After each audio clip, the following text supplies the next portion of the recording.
자, 오늘은 이제 야곱과 온 가족들이 어떻게 이제 애굽 땅에 가는 과정이 있고요.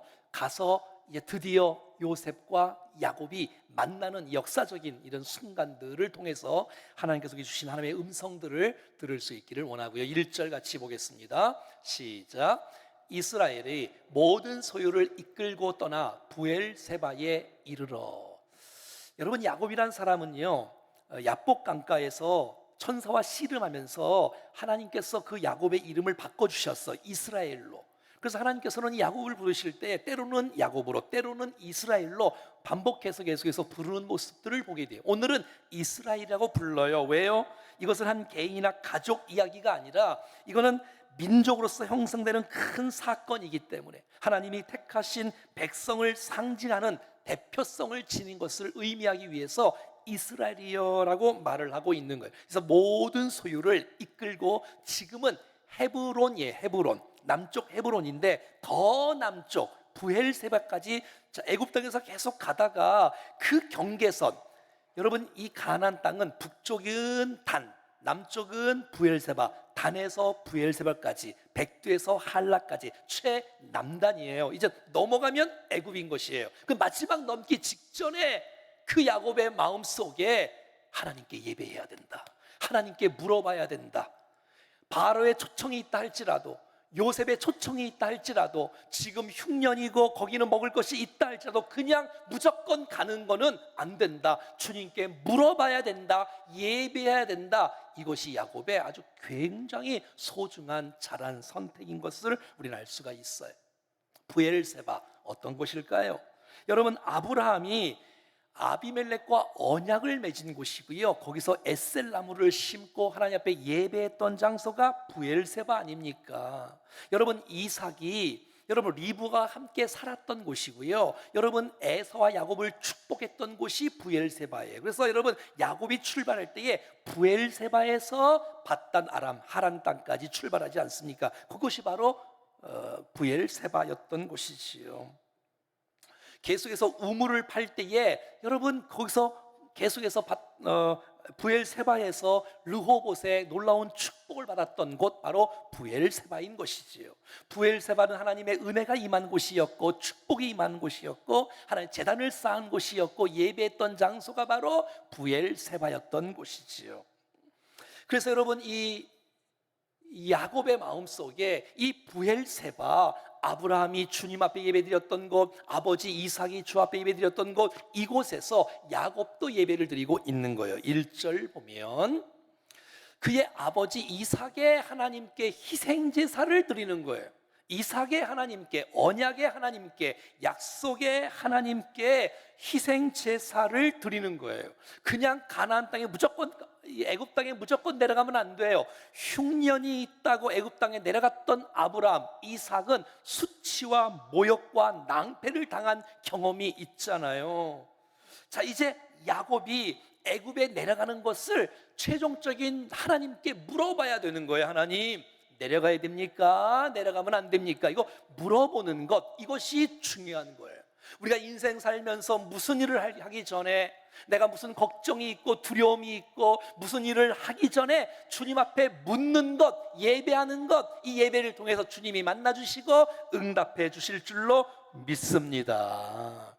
사랑하는 여러분, 지금 야곱은 마지막 최남단 이 부엘세바에서 하나님께 희생 제사를 드리고 있는 거, 하나님, 여기까지 나를 인도해 주신 것 감사합니다. 이 요셉이 살아있다니요, 총리가 되었다니요, 오, 감사의 제사 아니겠어요? 하나님, 하나님의 뜻이 무엇입니까? 이런 마음들. 자, 2절 보십시오. 예배하는 그에게, 희생 제물을 드리는 그 야곱에게 그 밤에 하나님이 이 상중에 이스라엘에게 나타나 이르시되 야곱아, 야곱아, 주님이 2번씩이나 반복해서 부르시는 거예요. 그랬을 때 야곱이, 예 주님, 내가 여기 있습니다. 여러분, 성경에는요, 주께서 우리의 이름을 아시고 이름을 불러주세요. 아담아, 사무엘아, 사무엘아, 모세야, 모세야, 이사야야, 주께서 불러주시는 거예요. 여러분, 주님께서 사울아, 사울아, 이름을 반복해서 부르시는 이유가 무엇일까요? 응답해 주시려고, 축복을 주시려고, 은혜를 주시려고 내 이름을 아시고 불러주시는 주님. 오늘 주 앞에 예배하는 여러분 모두의 이름을 주님이 아시고 여러분의 이름을 불러주시며 오늘 말씀으로 응답해 주실 줄로 믿습니다. 여러분, 야곱이란 사람은요, 부엘세바에서 밧단 아람 하란 땅으로 갈 때에, 도망갈 때에 베델이라는 곳에서 하나님의 음성을 들었어요. 하나님을 만났어요. 그리고 20년 하란 땅에 살다가 가나안 땅으로 오다가 이 에서가 온다는 소식을 듣고 야복 강가에서 씨름하면서 하나님의 음성을 듣게 되었어요. 그리고 오늘 본문에 애굽으로 내려가는 중에 예배할 때에 하나님의 은혜가 임한 것이에요. 잠시 멈춰서 예배할 때에 하나님의 은혜가 임할 줄로 믿습니다. 그리고 야곱이 말하는 거, 예 주님, 제가 여기 있습니다. 이 단어는요, 은혜 받은 사람, 은혜가 있는, 은혜 입은 사람들만의 고백인 것이에요. 한번 따라갈까요? 내가 여기 있나이다.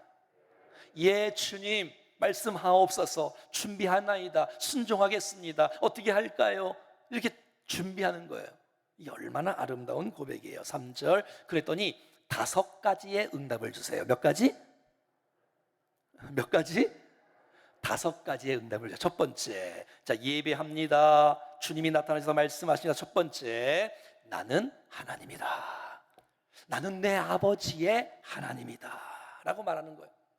여러분, 나는 하나님이라고 말하는 그 하나님의 응답이 전부 다 아닙니까? 야곱아, 나 네가 믿는 하나님이야. 그럼 끝난 거잖아요. 내가 너 책임져 줄게. 내가 너와 함께 해줄게. 내가 너를 도와줄게. 나 하나님이야. 전능한 하나님이야. 창조한 하나님이야. 사랑의 하나님이야. 인도하는 하나님이야. 할렐루야. 이 하나님 여러분의 하나님인 줄로 믿습니다. 내가 아버지다. 너의 아버지다. 너의 어머니다. 그러면 끝난 거잖아요.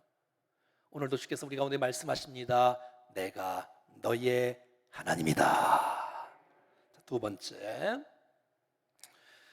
애굽으로 내려가는 거 두려워하지 말아라.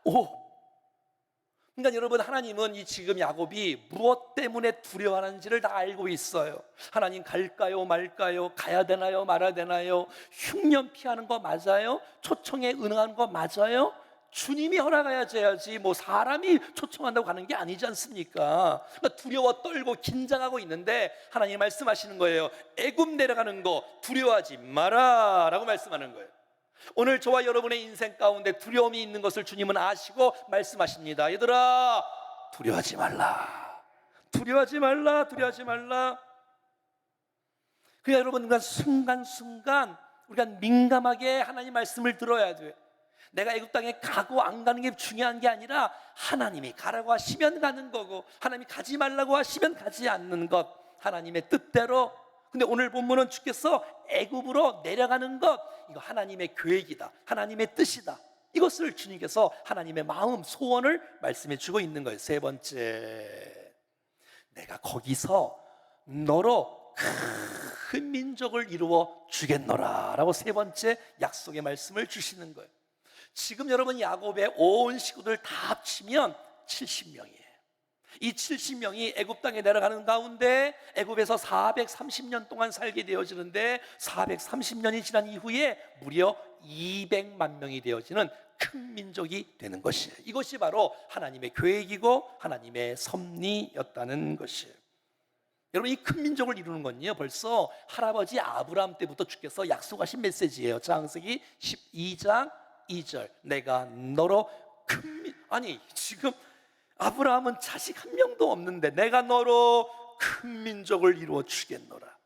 15장에 보면 하나님께서 아브라함에게 이렇게 말씀하십니다. 내 자손이, 아브라함의 자손이 이방의 객이 되겠고 그들을 섬길 것이고 그들은 400년 동안 내 자손을 괴롭히니 그들이 섬기는 나라를 하나님께서 애굽 땅을 징벌할 것이며 심판할 것이며 그 후에 내 자손이 큰 재물을 이끌고 나오게 될 것이다. 주님이 벌써 오래전에 아브라함에게 예언했던 메시지인 것이죠. 내가 너 하나님이야. 애굽 내려가는 것 두려워하지 마. 내가 너를 큰 민족 만들어 줄게. 네 번째, 내가 너와 함께 애국으로 내려가겠고 반드시 너를 인도하여 다시 올라올 것이며. 이야, 얼마나 감사해요. 너 애굽 내려가는 거 혼자 가는 거 아니야. 내가 너와 함께 갈게. 그리고 거기 영원한 곳 아니야. 반드시 이 가나안 땅 다시 돌아오게 할 거야. 내가 너를 올라오게 할 거야. 내가 너와 함께 할 거야. 내가 너를 도와줄 것이야. 할렐루야. 얼마나 감사해요, 여러분. 우리와 함께 하시는 하나님, 나를 붙잡아 주신 하나님.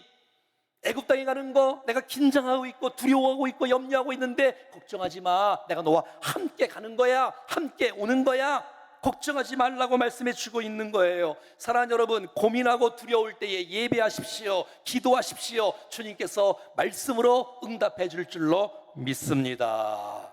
야곱에게 여러분 함께한다는 이 메시지는 창세기 28장에서 여러분 베델에서 주께서 이미 말씀하신 것이었어요. 내가 너와 함께 있어. 내가 어디로 가든지 너를 지킬 것이며 너를 이끌어 이 땅으로 돌아오게 할지라. 내가 내게 허락한 것을 다 이루기까지 너를 떠나지 아니하리라.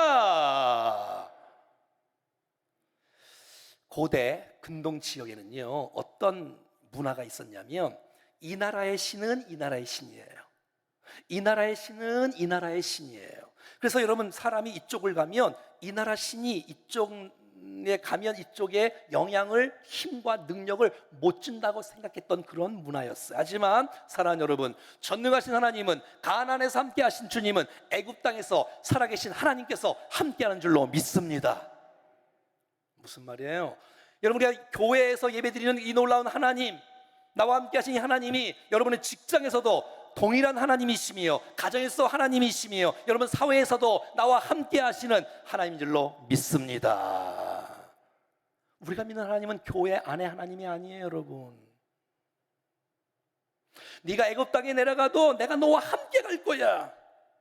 네가 반드시 여기 오게 할 거야. 걱정하지 마. 거기 영원한 곳이 아니야. 하나님의 계획 속에, 거쳐가는 과정 속에 있는 거야 라고 말씀해 주고 있는 것이, 사랑하는 여러분, 하나님과 동행하는 것, 하나님의 임재 속에 사는 것, 주님과 교제하며 살아가는 것 최고의 축복인 줄로 믿습니다. 자, 어떤 사람에게는요, 임마누엘이 내가 너와 함께 있어. 내가 불꽃 같은 눈동자로 내가 너를 지켜보고 있어. 내가 너와 동행할 것. 이 메시지가 어떤 사람에게는 위로가 돼요. 격려가 되고 축복이 되고 은혜가 되고. 근데 어떤 사람에게는 부담이 되는 사람이 있어요. 아니, 주님이 좀 안 봐야 내 마음대로 죄 짓고 살 텐데 늘 주님이 나를 따라다닌다니. 사랑하는 여러분, 우리가 바르게 살면 부담이 아니라 축복이 될 줄로 믿습니다. 임마누엘, 지금 나와 함께 하시는 주님이 여러분이 일주일 내내 함께 하실 줄로 믿습니다. 이번 스파크 때요, 아프리카 말라위에서 신청이 들어왔어요. 그리고 시국에서 두 군데에서 신청이 들어왔어요. 여러분, 이곳에서 함께 주의 복음을 선포하는 이 놀라운 복음의 메시지가 여러분 아프리카 말라위에도, 여러분 그 시국에도 동일하게 역사하실 줄로 믿습니다. 그 하나님께서 만져주실 거란 말이에요. 함께 하신 주님. 다섯 번째, 요셉, 야곱아 걱정하지 마. 네가 죽은 줄만 알았던 그 요셉 살아있고 자식이 너보다 먼저 죽지 않아. 너 죽는 거 걱정하지 마. 요셉이 너의 장래 책임져 줄 거야. 이건 축복이에요. 여러분, 자식이 먼저 죽는 것만큼 아픈 게 어디 있겠어요? 그런데 여러분, 걱정 말라는 거예요. 요셉이 야곱보다 훨씬 더 오래 산다는 거예요. 여러분, 야곱은 130세 때 갑니다. 147세까지 삽니다. 나중에 여러분, 야곱이 죽은 이후에 가나안 땅 막벨라 굴에 묻혀요. 여러분, 아브라함과 사라, 이삭과 리브가, 야곱과 레아가 막벨라 굴에 묻히게 됩니다. 안치하게 됩니다. 하나님께서 약속을 지키시는 분이시고요, 사람은 죽어도 하나님의 계획은 이루어지는 줄로 믿습니다. 이렇게 지금 아브라함이 온 식구들을 데리고 애굽으로 출발할 때에 안 돼, 한 번 더 물어봐야 돼. 이 부엘세바에서 하나님 예배하니까 예배하니까, 기도하니까 하나님께서 5가지의 응답을 주시니, 이제는 여러분 이 예배가 얼마나 소중한지 아시겠지요? 오늘 예배 시간, 저는 그래서 이 예배 시간이 막 기대가 돼요. 담임 목사로서 이 예배 시간이 여러분에게 응답의 시간이 될 것인데, 아멘, 축복이 될 것인데, 응답이 될 것인데. 그러니까 여러분, 아브라함과 온 식구들이 애굽 땅에 내려가는 거 이제는 두려워서 내려가나요? 신나서 내려가나요? 신나지. 왜? 하나님의 응답이니까. 이제는 애굽 내려가는 것이 응답이니까, 축복이니까, 그러니까 기쁨으로 온 식구가 감동으로 내려가는 것이에요. 총 70명이 말이죠. 자, 오늘 본문이 길잖아요. 8절부터 27절까지 그 많은 기간에 제가 표 한 장을 이렇게 보았어요. 8절부터 28절까지 70명의 이름이 다 기록되어 있어, 오늘 본문에. 그래서 여기 보면 이삭의 아내 레아, 실바 종이지요, 라헬 종 비라, 네 아내가 있고요. 루벤, 시몬, 레이, 유다, 이사갈, 스불론은 레아의 자녀고요, 디나까지. 그리고 갓, 아셀은 실바, 요셉과 베냐민은 라헬, 종 단과 납달리는 비라의 자녀인데요. 루벤은 5명, 그러니까 르분까지 5명이에요. 자, 그러니까 자녀가 숫자에서 한 명만 쭉 빠지는 것이 자녀의 숫자인 거예요. 여러분, 12아들 중에서 어느 자녀가 자녀를 제일 많이 낳았어요? 11명 써 있는 베냐민이 가장 자녀를, 그러니까 베냐민 빼고 나면 10명이 되는 것이겠지요. 네, 됐습니다. 자, 이게 이제 네 아내가 기록이 되고요, 12아들과 디나까지 기록이 되어 있고요, 70명의 명단이 다 기록이 되어 있는 것이지요. 근데 요셉을 말할 때는요, 총리라고 말하지 않고 그냥 가문으로 요셉을 말해요. 세상의 영화보다 하나님의 나라의 영화가 더 큰 줄로 믿습니다. 여러분, 70이란 숫자를 맞추는 것 같아요. 7자는 완전 숫자라고 하고요, 10자는요 충만한 숫자라래. 완전과 충만한 숫자가 합친 숫자가 70인 것이에요. 이 수는 열국 전체를 상징하는 70의 숫자고요, 하나님의 나라가 이 땅에 이루어지는 예언적인 숫자이기도 하지요. 야곱 일가가 이스라엘 민족 공동체를 형성하기 위한 기초 공동체의 명단 70명인 것을 보게 됩니다. 자, 28절. 자, 이 70명이 쭉 내려가는 가운데에 누구를 선발대를 보내냐면 누굴까요? 유다를 보내요. 여러분, 유다가 정말 이 마지막에 크게 쓰임 받아요. 계속해서 넷째 아들인데도 불구하고 유다가 쓰임을 받아요. 그래서 유다가 요셉에게, 야곱이 유다를 요셉에게 파송합니다. 애굽 식구들 다 왔다고 말이지요. 그러니까 여러분, 야곱이 그 메시지를 듣고 여러분 이 모든 수레를 끌고 고센 땅으로 다 오게끔 되어 있지요. 그러니까 여러분, 유다가 누구예요? 선발대로 가는 사람이에요. 중보자 역할을 감당하는 사람이에요. 장자의 역할을 감당하는 사람이에요. 여러분, 이 유다가 아버지와 요셉의 중재자가 되어집니다. 아버지와 베냐민의 중재자가 되어집니다. 요셉과 베냐민의 중재자가 되어집니다. 누가요? 유다가 말이지요.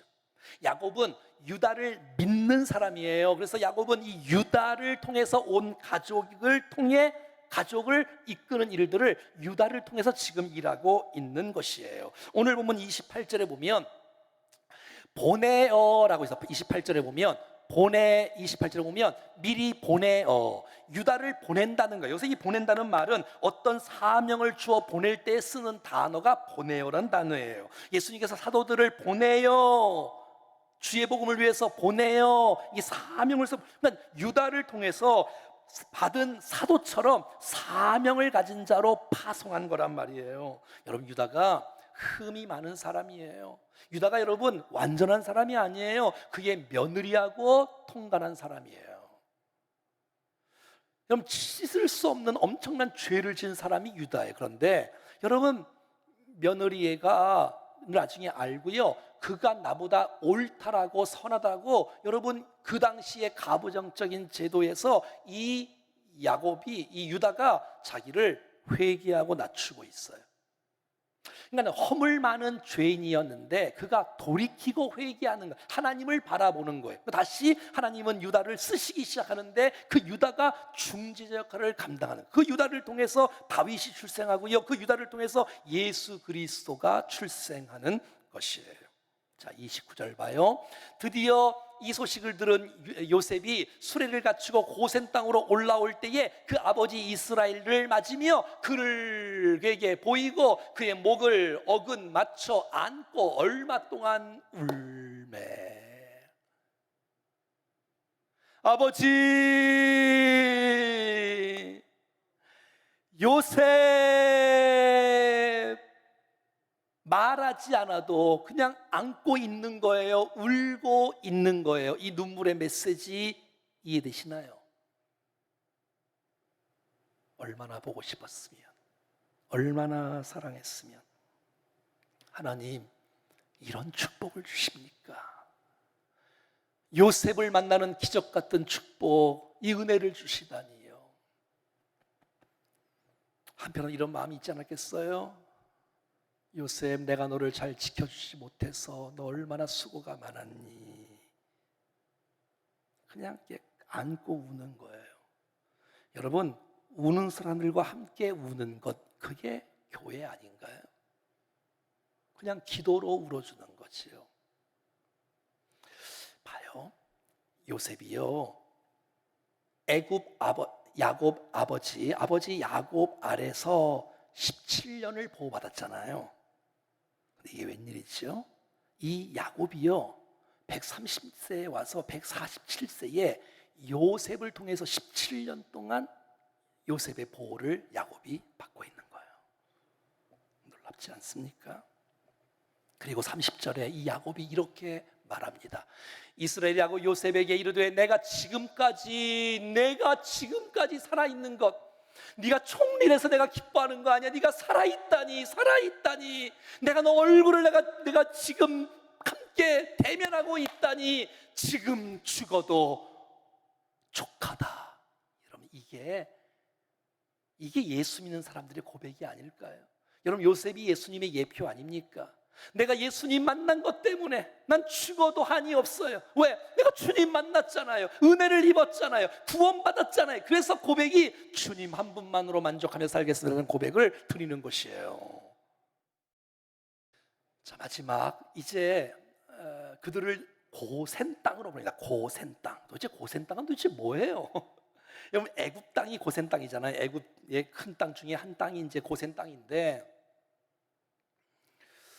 이 고센 땅에서 살려면 바로가 결정을 해줘야 돼요. 바로가 승인을 해줘야, 도장을 찍어야 돼요. 그러려면 이제 이 요셉의 지혜를 갖고 그 가족들에게 이렇게 말하라고 말을 해요. 바로 앞에 갈 때에 이렇게 말하십시오라고 31절 34절까지 요셉이 가족들에게 이렇게 말을 하게끔 합니다. 여러분, 이 애굽 사람들이 가장 가증히 여기는 사람들이 목축하는 사람들이에요. 양치는 사람들, 또 소치는 사람들요. 그래서 묻거든 우리는 조상 때부터, 어릴 때부터 소를 쳤습니다, 양을 쳤습니다. 이 말은 뭐예요? 그러니까 같이 시내에서 살 수가 없는 거예요. 이건 굉장한 축복인 거예요. 여러분, 고센 땅은 어느 땅이냐면 목초지가 풍성한 소와 양을 치기에 합당한 곳이에요. 고센, 언덕이란 뜻인데요, 거기서 마음껏 여기서 목축을 살 수 있는 거예요. 유목민으로서 살 수 있는 장소가 고센 땅이에요. 고센 땅은 애굽의 가장 북쪽에 있는 땅이에요. 그래서 여러분, 가나안 땅과 아주 가까워요. 그러니까 뭐예요? 나중에 출애굽하게 될 텐데 출애굽할 때 가장 가까운 곳이 고센 땅이에요. 자, 더 중요한 거는 이 고센 땅은 애굽 사람들이 많이 살지 않는 곳이야. 그래서 이 신앙의 독립성, 이 정체성을 붙잡을 수 있고 순수성으로 신앙을 지킬 수 있는, 애굽 사람들과 결혼하지 않고 우상 문화와 접하지 않고 한 민족을 이룰 수 있는 가장 좋은 하나님이 예비하신 곳, 바로 고센 땅인 것이에요. 사랑하는 여러분, 예배하면 틀림없이 하나님께서 우리를 선한 길로 인도해 주실 줄로 믿습니다.